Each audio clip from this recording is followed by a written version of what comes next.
as more and more results are coming in. The bottom line is a lot better for Democrats than we knew on November 6th. In the House, Democrats are reclaiming control by a bigger margin than first thought.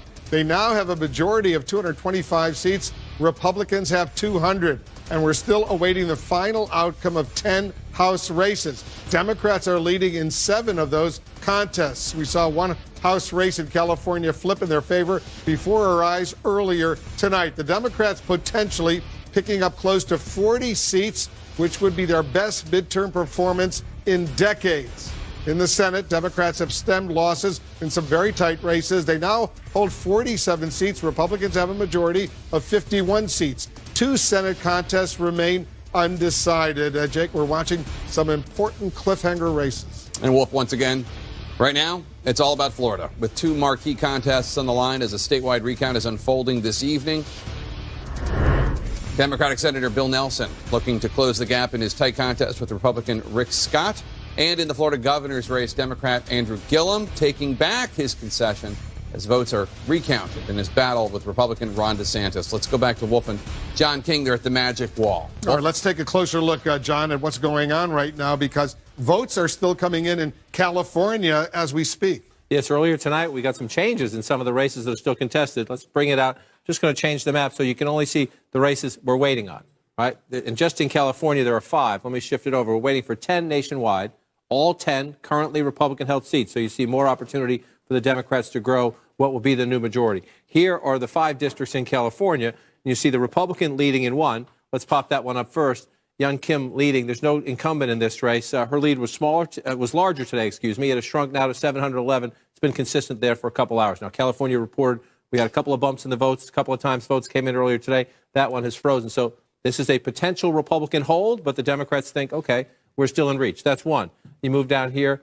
This one, when we started the program at 8 o'clock, in the East, the Republican was ahead. The Democrat moved ahead. It stayed static since then. 261 votes. Obviously, still some counts to be had there. This lead for Mike Levin has been pretty consistent. That's a pretty big lead. We're still waiting, though, as the count. Election's over. Let them count the votes. That would be a Democratic pickup, as would this, a major Democratic target, because Dana Rohrabacher, a longtime Republican incumbent. Let me just bring out the map and then go up here to the northern part of the state. Get the size of California. This again, just mentioned Dana Rohrabacher, a conservative. The Democrats wanted to pick up his seat. This is a moderate Republican. Democrats were very eager here. And Josh Harder, in the course of the evening, has gone from about 3,500 ahead to closer to 5,000 ahead. So his lead has stretched out a little bit. Doesn't mean it will stay that way, but the trend lines in California tonight, as more votes came in, were all in favor of the Democrats. There's still that one Republican ahead, but her lead shrinking a little bit. And then you just pull out to the national map, Wolf, just to show you there's no question Democrats will have a majority. This is leading. Here's where it stands as we speak. This is what we know. It's at least 225. But if everything ended as it is right now, they would get to 232. And again, a couple of those races where Republicans were leading, Democrats think maybe we can still get there. Let's look at Utah right now, Sure. Because that's a pretty close race, and they're still counting the votes. This is the Republican incumbent, Mia Love, losing. Remember, she spoke at Donald Trump's convention, was a rising star in the National Party out there in a year when Mitt Romney, Republican, won the Senate race and won it quite comfortably. The Democrat, Ben McAdams, has a 1,229 vote lead. It's a narrow lead, but again, that's been a consistent and steady lead. This race has not been called. This is the Republican Congresswoman on whom the President of the United States heaped considerable scorn, I'm being polite, last Wednesday, the day after the election, even though her race has still not been called. But obviously the Democrat leading there, and Democrats think in a state you think of as ruby red like Utah, they have a chance for a pickup. Let's go to New Mexico's 2nd district. Right. Let's pull it back out. Come on down. That is the southern part of the state here. The Republican incumbent left to run for governor. And so you have 2 candidates in the race, no incumbent. And look, it's a very small lead, but still 3,500 votes in a congressional district as you get further from the election. But they list that as 98%. One of the things that gets difficult, voting was last Tuesday. There's a slower process now. You're counting mail-in ballots. You're counting absentee ballots. It's a process. So we're not sure exactly how this stands. That's why we're being cautious, because we know the Democrats have won the majority. There's no rush to try to call these races. The question now is the margin. And again, if you're the Democrats, you're thinking this could be a pickup in this southern district that is rural, has been Republican for quite some time. Georgia 7, the 7th district in Georgia. We have not been able to make a call on that one yet either. We have not. Let me bring it over to this map to make it easier to see for folks, and we stretch that out. This is another example. The bordering district Jake was talking about this earlier. The bordering district was a Republican. Karen Handel won Tom Price's former seat. She won a special election. She lost on Election Day. In this district, Rob Woodall is the incumbent. He has a 901 vote lead over Carolyn Bourdeaux, the Democratic challenger. Again, this is another textbook case of what we've seen throughout the midterms.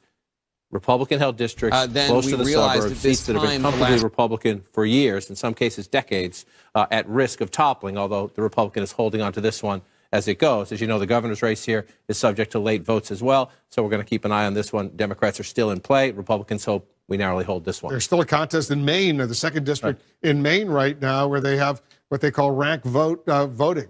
And you heard Tom Perez, the chairman of the Democratic Party, was on earlier. Let's pull this one up for us here. You have the Republican incumbent, 668 votes ahead. Because nobody cracks 50%, they have this ranked voting where you vote for one candidate, but you can, it's up to you, you don't have to, but you have the option of listing your second choice. And so in this new system, which the Republican is now challenging, but in this new system, they go through the ballots now, and they will look for candidates who have been eliminated. They'll go through and count the second choices. And that's supposed to take place as we get through the week. Supposed to know the answer to that, if not tomorrow, the day after. Again, the Republican says, wait a minute, but this is a brand new system, certain to cause controversy. The Democrats think because of that, they are hopeful that when you get to the second choices for the candidates who have been eliminated, that perhaps Jared Golden picks up steam. It's a unique system. It's going to be interesting to watch over the next couple of days.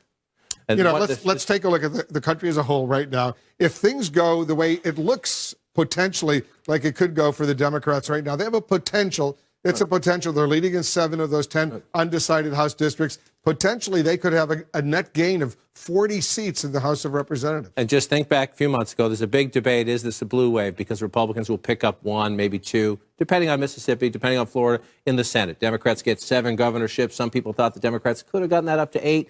Maybe 10 if they had a perfect year. But when you look at the state legislative seats and you look at this, especially given the redistricting, the Democrats are going to be approaching 40. Let's say they get 37, 38. That's a big year. That is a big year. At least when it comes to the House, it's a blue wave. Now, are there warning signs for the Democrats in rural America? Are there still a lot of Republican governors out there?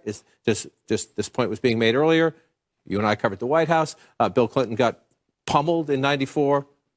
Pretty comfortably won re-election. Barack Obama got pummeled in 2010, pretty comfortably won re-election. President Trump got pummeled. This is a pummeling, especially when you look at the suburbs on Tuesday. Does that mean President Trump is going to lose in 2 years? No. That's not a safe bet. See what the Democrats nominate. That could happen in the next 2 years. But approaching, Jake, 40 net gain in the House. Approaching that, we might not get it all, but that's still very impressive. Yeah, I think as of now, we've called 30 net races. Is that right, John? 30 net races for Democrats in the House right now with 10 outstanding.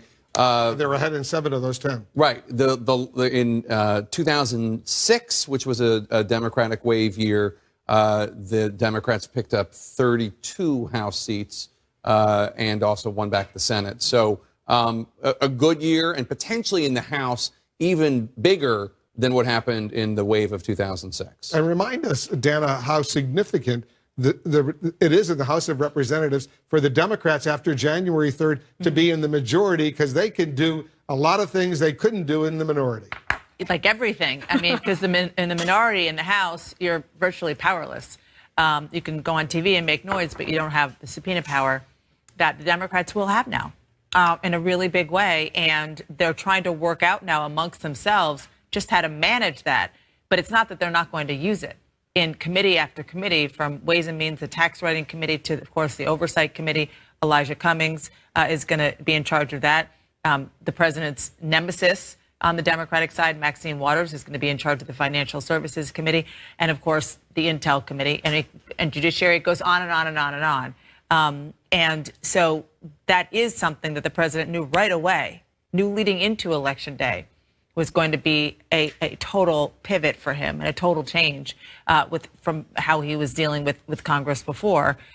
Never mind the inability to get even basic parts of his agenda passed through the House. Even as a selling point to their constituents, it's not going to happen now. Yeah, and when I had Congressman Gerald Nadler, Democrat from New York, on my Sunday show on State of the Union, he said he's an incoming, in all likelihood, he'll be the chairman of the House Judiciary Committee.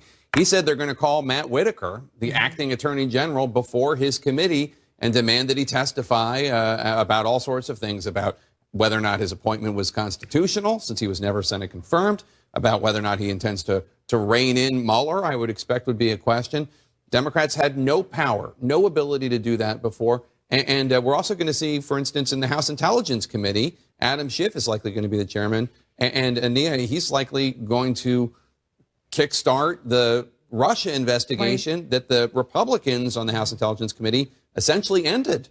Yeah, and maybe at some point get Donald Trump's tax returns. This is something that Democrats at the grassroots level really want to see from this Congress. The Ways and Means Committee, yeah. Some people have talked about impeachment, and then you've heard from other folks in the House, Democrats say, no, that might be a bridge too far. But the other, I think, opportunity this gives Democrats is to brand the party in a way that they hadn't been able to before because they were not in control. What kind of bills do they bring up? How do they try to position the party going into 2020, a party that in some ways was swept into power in 2018 by the resistance, by this very diverse coalition of folks? How do they try to use that sort of messaging around legislation to make the Democratic Party in a better position, I think, for 2020? Let's check in with them. Let's go to Capitol Hill right now, and our senior congressional correspondent, Manu Raju. And Manu, you're on Capitol Hill. It's freshman orientation week. They're all running around with their schedules and their new freshman beanies.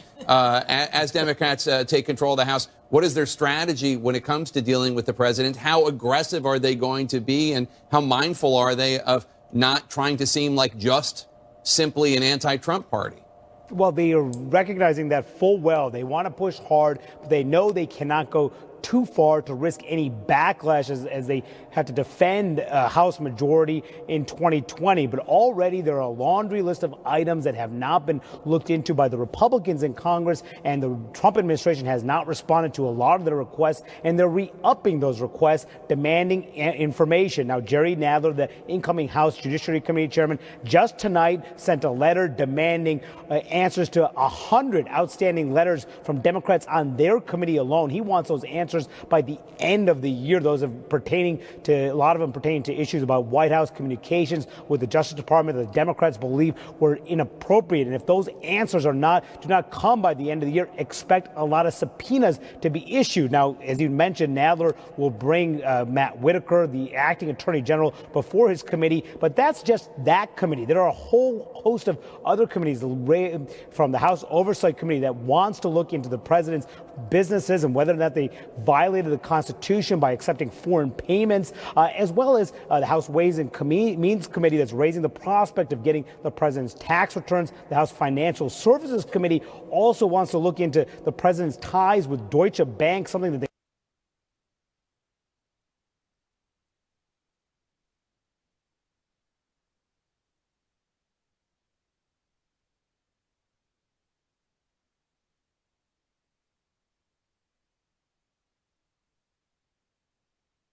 tax returns. The House Financial Services Committee also wants to look into the president's ties with Deutsche Bank, something that they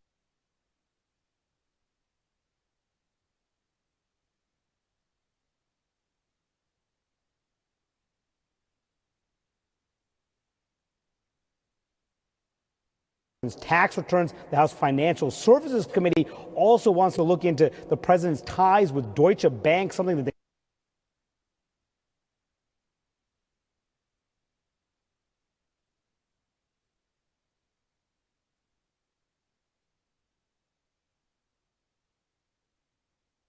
tax returns. The House Financial Services Committee also wants to look into the president's ties with Deutsche Bank, something that they were the executive branch, and they have not done any of that with Republicans in charge.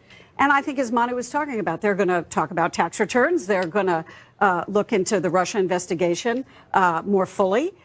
They just have to be careful because they can't look like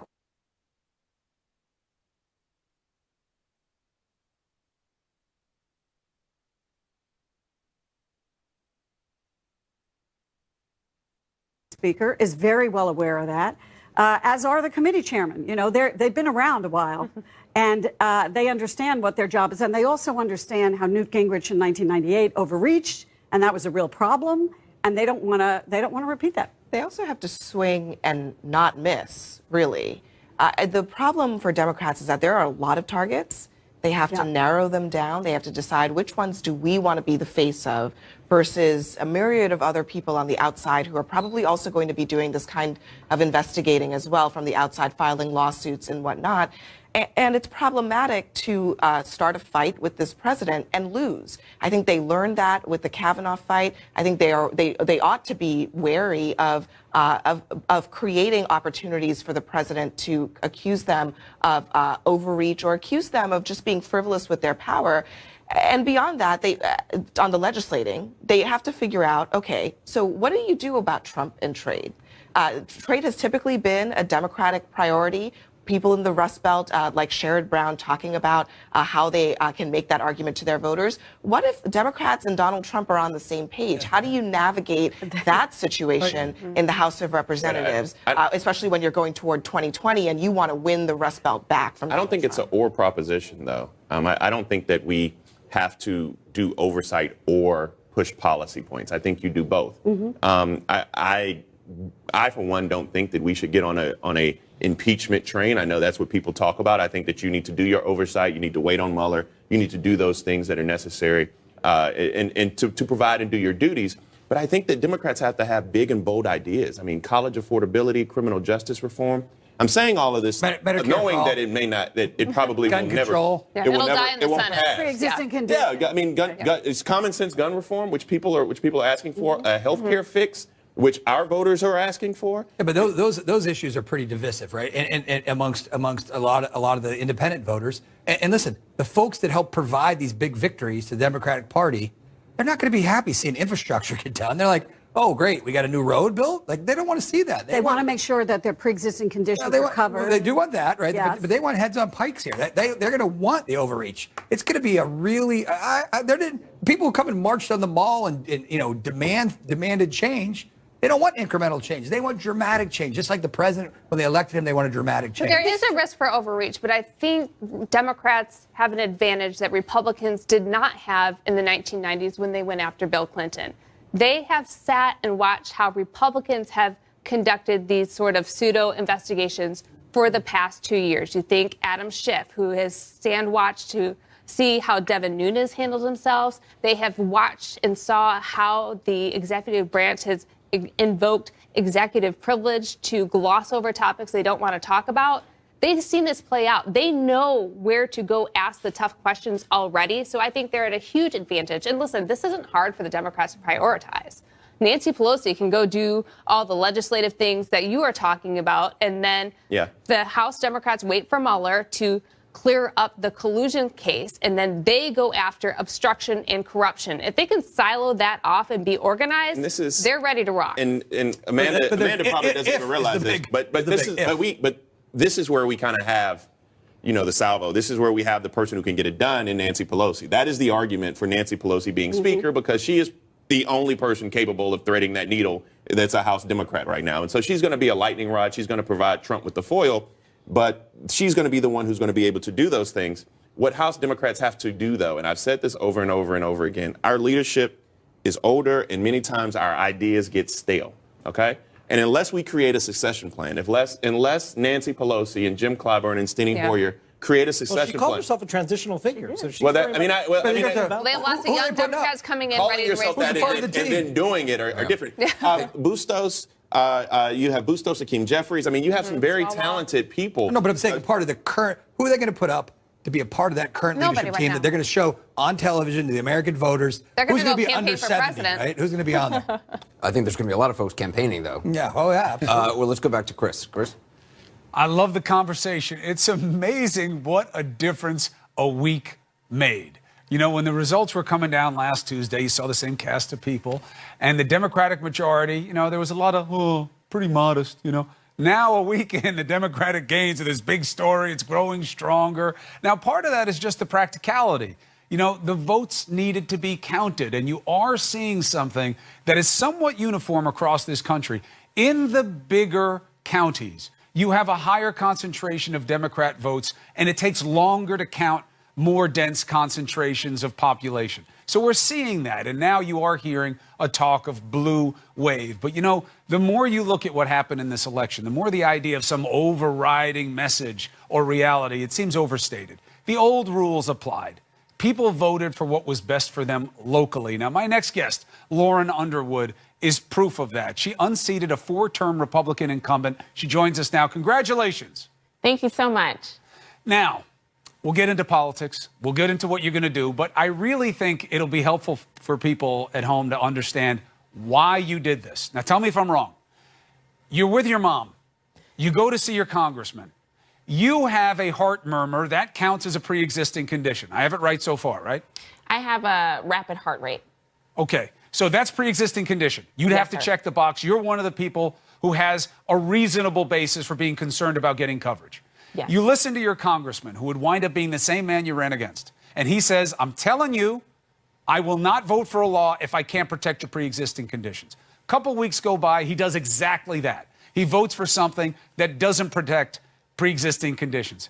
We talk about people like you in political media all the time. People who will hear something and be like, what? They promised me the opposite. That's it.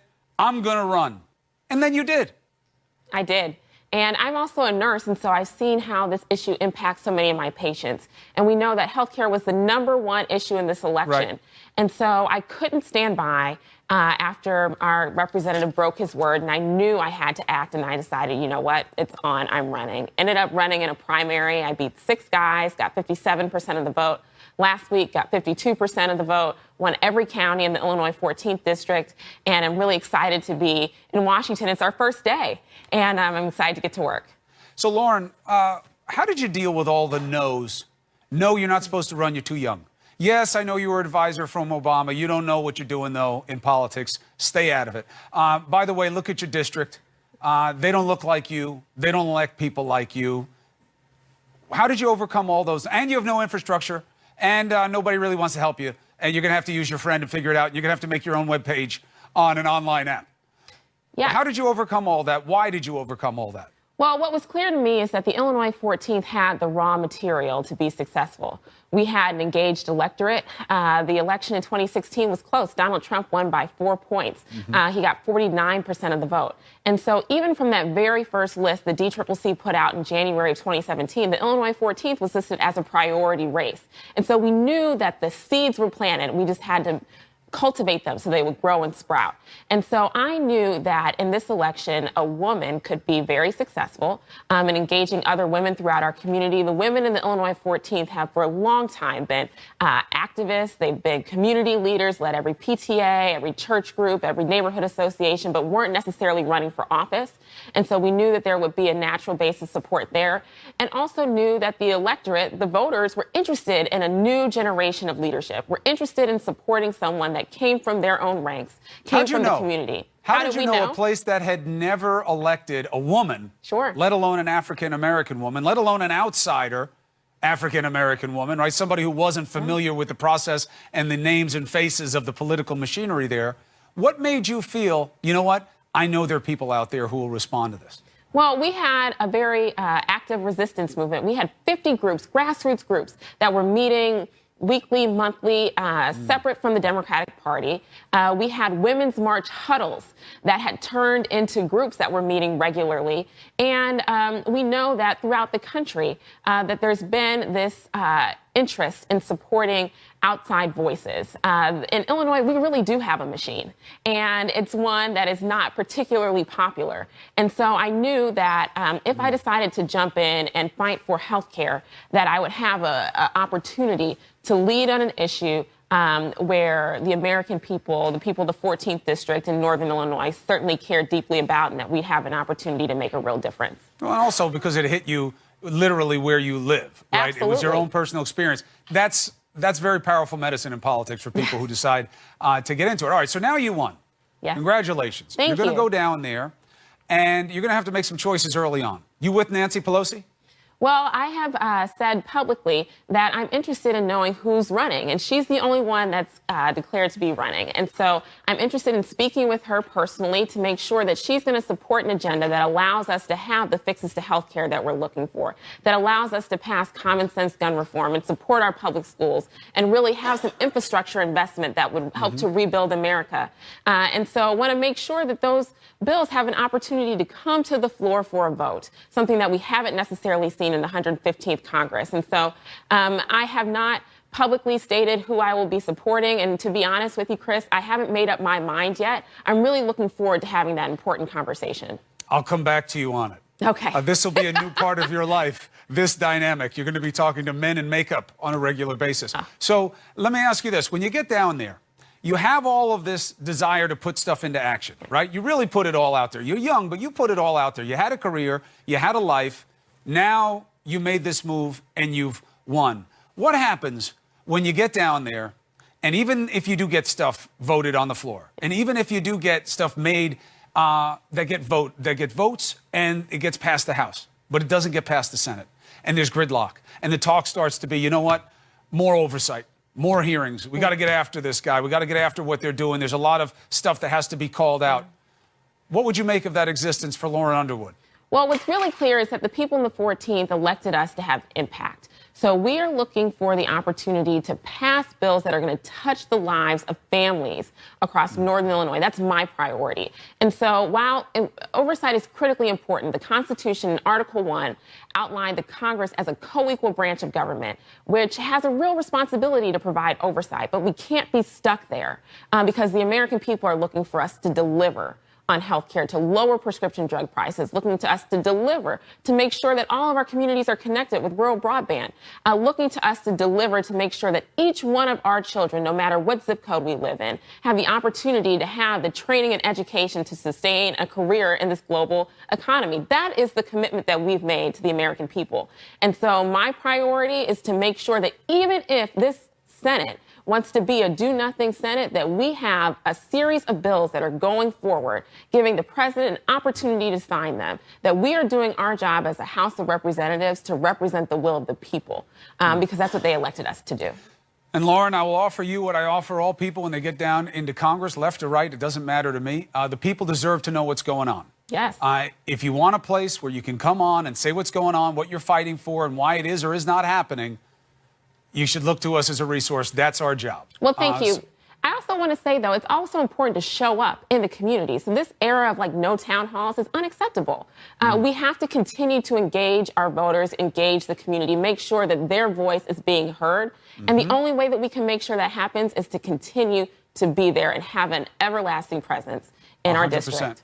100%. Your race is not the only one that reflected that people know who comes and who does not come. That's right. It matters. Retail politics matters. Lauren Underwood, thank you very much. Good luck down there getting something done for the people of your district. All right, coming up, we have a Republican congressman who lost his seat. Now, he's a popular congressman, and he actually just did an amazing thing for giving someone who had actually threatened his